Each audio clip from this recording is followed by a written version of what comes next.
What's up, guys? What is up, guys? Back with another video on the channel. Now this is my ats up here, of course. Jonah Esclan24. Leave a like, leave a comment. It's greatly appreciated, guys. Just really trying to get monetized, trying to make some money. I am partnering this video with Basketball Brad, or even known as Rad Brad. We're partnering because we're trying to get a math spectrometer. It's really important to us. We're trying to get it for a chem class, and we'd love to get it. So please like, comment, follow, everything. It'll be up here the whole time. Just spread the word, okay? So we're back to another video. We're going to talk about acids and bases again, and this time we're going to focus on buffers. But before we get into that, I'm going to talk about Ka, Kb, and pKb. So Ka, I mentioned a little bit last time in the example problem, but Ka is the acid dissociation constant. So it's a measure of the strength of an acid. So every acid beside the very, very strong ones has one. It helps us really do this, look at the strength. Same thing with base, just discovering the strength of a base. So pKa, like last time we had the formula that of the pH equals negative log of H plus ion. Well, today we have pKa equals negative log of Ka. And if you don't know what pKa is, if pKa goes down, acid strength goes up. So again, it's another way to measure acid strength. And then again, you also have pKb, which measures base strength. So I'm gonna go ahead and erase this.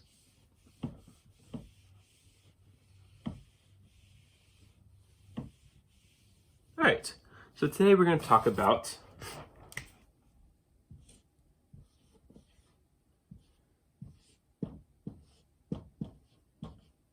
buffers. So what is a buffer? A buffer solution is a solution that has the ability to resist changes in pH upon the addition of small amounts of either an acid or a base. And I am trying to find something. And great, okay. So it is also a solution of either 1, a weak acid or weak base, 2, the salt of a weak acid or a weak base. So it's either a combination of those. So we're going to jump straight in and go to a practice problem. I'll just put it up here on the board real quick. So this is buffers. So problem is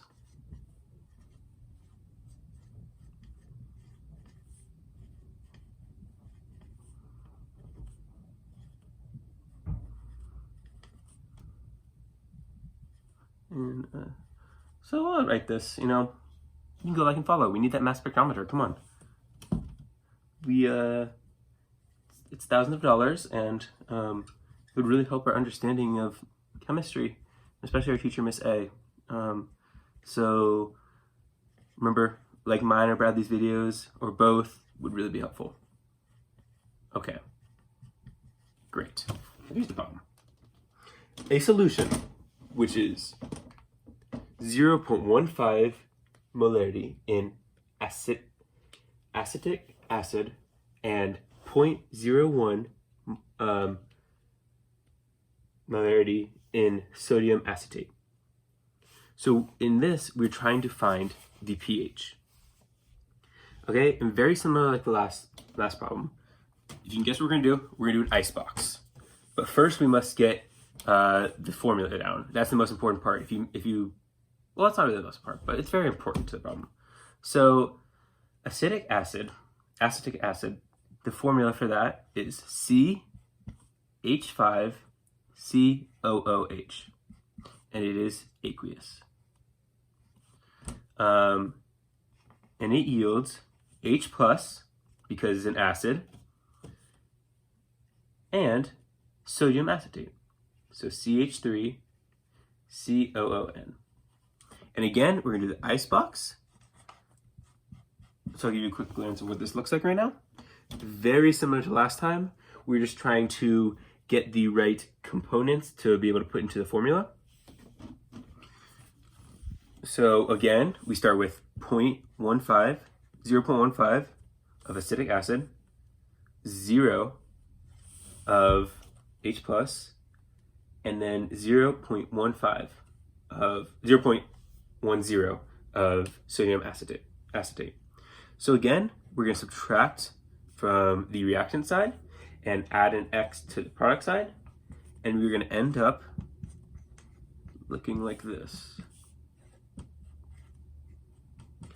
So this is what we're going to end up looking like. If you do that. Now, as always, I encourage you to pause the video and see if you can finish the problem, maybe go a step ahead and check your answers. That always seems to work best for me if I can do the work first and try to see what my mistakes were. But if not, just follow along. Okay, so now, just like last time, we are given that Ka is 1.8 times 10 to the negative fifth. But something we're going to do differently, since we have two different values here, is we're going to use the pKa. So we're going to do pKa is equal to negative log of Ka. Using this formula, as I showed before, on the very bottom, we're using that. So with that logic, we're going to do negative log of the Ka, or 1.8 times 10 to the negative 5. So once we do that in a calculator, I'll give you a second or two. We get that the pKa is equal to 4.74. So that is the pKa of sodium acetate. So once we have gotten this, and I'm going to show this one more time, then I'm going to erase it for the rest of the problem. So you take one last glance, or rewind the video, pause it, do whatever you need to do. Okay, I'm going to go erase the icebox.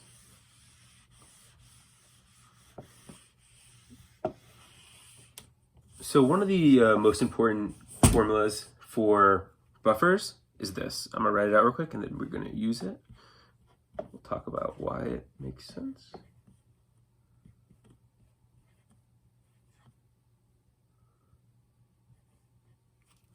Talk about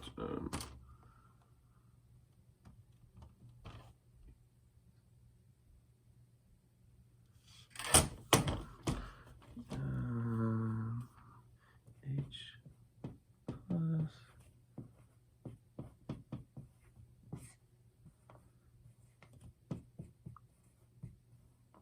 Okay, so here's the formula. We have pH, the thing we're looking for, equals pKa, the thing we solved for down there, plus log of H plus A minus HA. This theory, or equation really, is called the, I'm going to put it to the side here, is the Henderson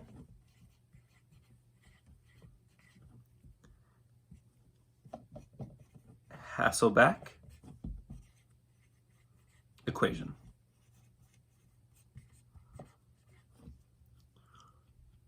So this is attempting to, this formula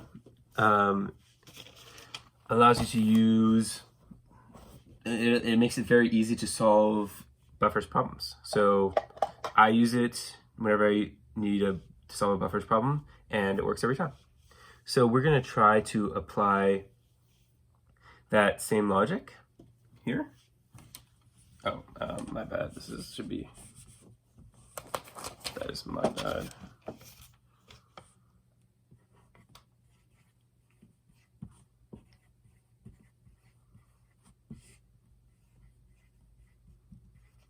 Here is the formula right here. So pH equals pKa plus log of conjugate base over log of acid. So that is the formula right there. So now we're going to apply that to the problem. So far we have the pH is what we're looking for, equals a pKa which we were given as 4.74, plus the log of the conjugate base, which is 0.10. The conjugate base or the conjugate acid is always in the products, while the acid or the base is in the reactant. It is the opposite of that. The conjugate base or conjugate acid is always in the products, while the base or acid is always in the reactants. So we have the molarity of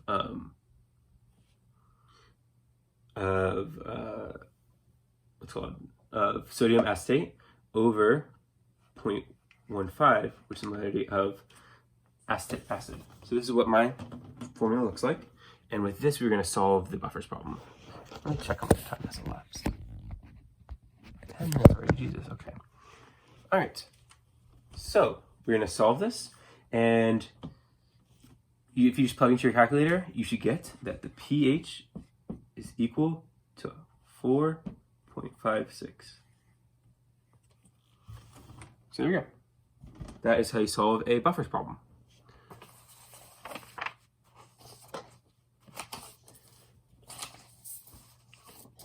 And we're gonna do one last thing. I believe Bradley's channel has covered how to do titration. So I'm gonna go ahead and talk about how to find the pH of salts. Get this set up real quick.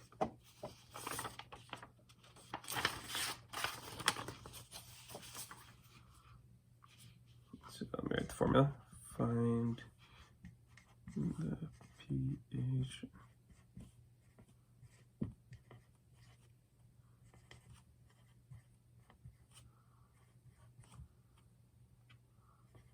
sodium. Again, as I'm writing this out, you can either skip ahead in the video, which is what I kind of hope you do, or you can just take the time to glance at that lovely little like button.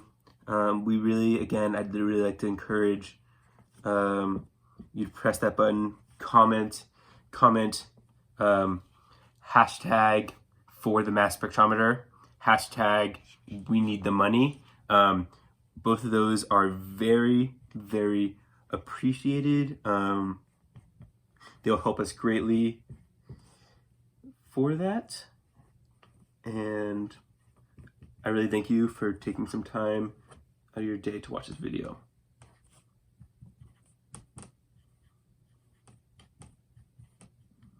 Okay, so here's the problem. Find the pH of a 0.30 solution of sodium benzoate, which is C6H5CONa, and they give us the Kb. So immediately we know that the benzoate ion is a base. So like most things we're going to do in acids and bases, we're starting with, you guessed it, an icebox chart. So I'm going to go ahead and write out the formula. So they've given us both the base and the conjugate and the benzoate ion. So we can immediately know that there's going to be an OH minus in the backside of the formula. So the formula is C6H5COOH plus H2O yields C6H5COO minus plus OH minus. So again, we're going to do an icebox as we've done for pretty much everything in acids and bases. Oops, that's my back. So there we go. Nice little icebox chart right there. So I'm gonna go ahead and write out the things. You can pause it, try to see if you can correctly fill out the icebox chart. So I'm not gonna say anything right now. I'm just gonna fill it out and then wait for everyone. Cool. So I'm gonna flip it now. So this we should have gotten the sodium benzoate and the benzoate ion. You should see very similar. As you take an subtract an x from this side, we have to add it to both things on the other side.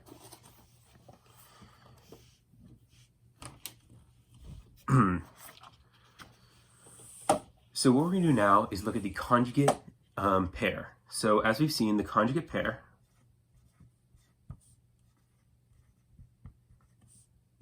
is of sodium benzoate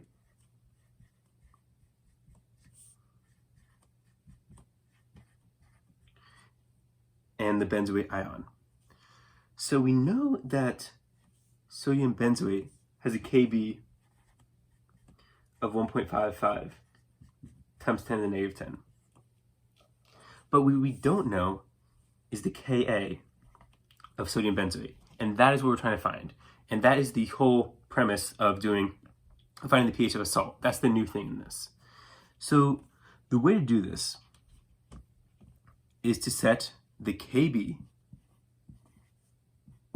We're going to do a very similar process to before, but with one small tweak that I will show you as we get to it. So we're setting the Kb equal to the conjugate, equal to the products, as we've done before,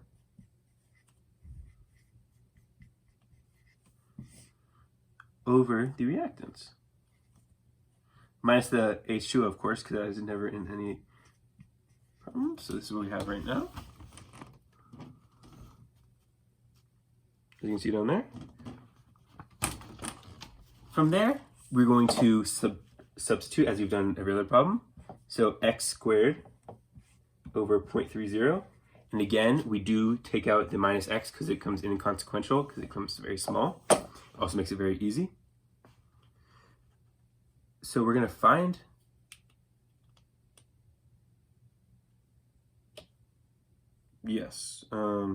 give me a second. Okay, sorry, that is my bad. So from here, we're gonna leave this like this, and then I'm gonna introduce the new problem. So I'm gonna erase the icebox, as I assume it's okay with all of you. I'm gonna erase this as well. I'm just gonna leave this. So the new formula that we've introduced is Ka times Kb. Oh gosh, how much time is that? I'm well over. Jesus Christ. Okay, sorry. Kb equals Kw. Kw is a constant that is always, Kw always is 1.0 times 10 to the negative 14. And since we're trying to find the Ka and we have the Kb, we can just plug it in. So it creates this problem. 1.55 times 10 to the negative 10 times Ka equals 1.0 times 10 to the negative 14. And from that, we can get that Ka equals 6.45 times 10 to the negative 5. So I'm going to show you that right there. So this is the new problem we're introducing. New formula. That is key to doing these problems. Okay. The next thing is, and from here it turns very similarly into it's very like buffers, just like titration. Everything's kind of interconnected at this point. So we're going to now take this right here, make it Ka equals, and set this equal, set x squared over 0.3 equal to the 6.45 times 10 to the negative 5. From here, very similar, we multiply by 0.3, take the square root to get x, or OH minus, this. That's where we are right now. So x equals 0.004. There's a doorbell. Great. And then again, I'm going to go erase this top part so we can fit some more stuff in. Just like other problems, since this is a base, we're going to take the POH is the negative log of OH minus, as we have always done. And we know that the OH minus is 0.004. And so we know that POH is 2.40.